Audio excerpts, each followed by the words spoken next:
Look at this channel of water.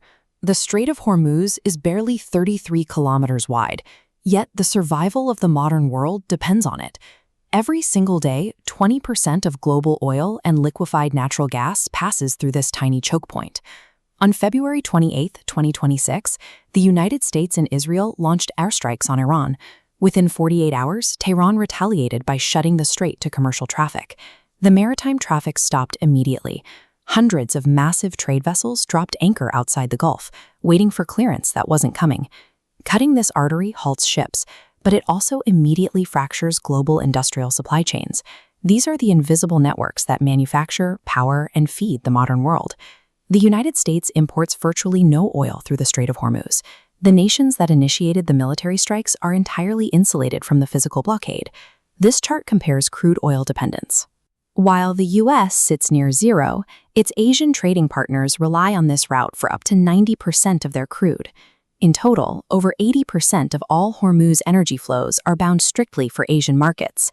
These nations had no vote in the military strikes. They carry the bystander's burden, forced to absorb the catastrophic economic blow of the fallout. In a deeply integrated economy, geopolitical immunity is a myth. Unilateral military actions dictate the economic fate of billions of uninvolved people. Within days of the strikes, Brent crude, the global benchmark for oil prices, surged past $100 per barrel. Tanker charter rates quadrupled overnight, bringing back the severe rationing realities of the 1970s oil shocks. The International Monetary Fund calculates that every 10% spike in oil prices adds 0.5% to global inflation. Central banks are mathematically forced to hike interest rates to contain the damage. Natural gas faced an even steeper cliff. This is Qatar's Ras Laffan, the largest liquefied natural gas complex on Earth. It produces the fuel that powers the electricity grids of half of Asia. On March 2, 2026, Iranian drones struck Ras Laffan.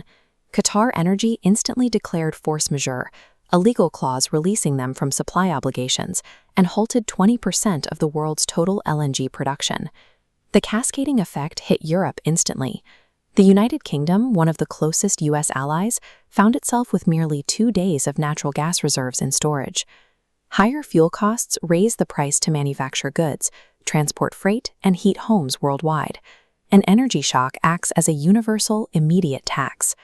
The blockade severed lesser-known supply chains as well. The Gulf region supplies nearly half of the world's exported sulfur, and those shipments halted entirely. Sulfur is a critical, unbreakable ingredient in global fertilizer production. Without it, fertilizer yields drop, and worldwide food prices inevitably spike. Qatar is also the world's second-largest producer of helium gas. When the Ras Laffan LNG facility shut down, helium extraction stopped alongside it. Helium is an irreplaceable cooling component required to manufacture semiconductors and microchips. These chips power everything from smartphones to artificial intelligence servers. This sudden shortage directly threatens production in Taiwan and South Korea, the central hubs at advanced global chip manufacturing. A blocked maritime strait triggers a regional fuel shortage, but it also silently starves the agricultural and technological foundations of the entire modern world. Seeking to reopen the strait, President Trump called on allies to form a naval coalition. He faced a cascade of refusals from America's closest partners.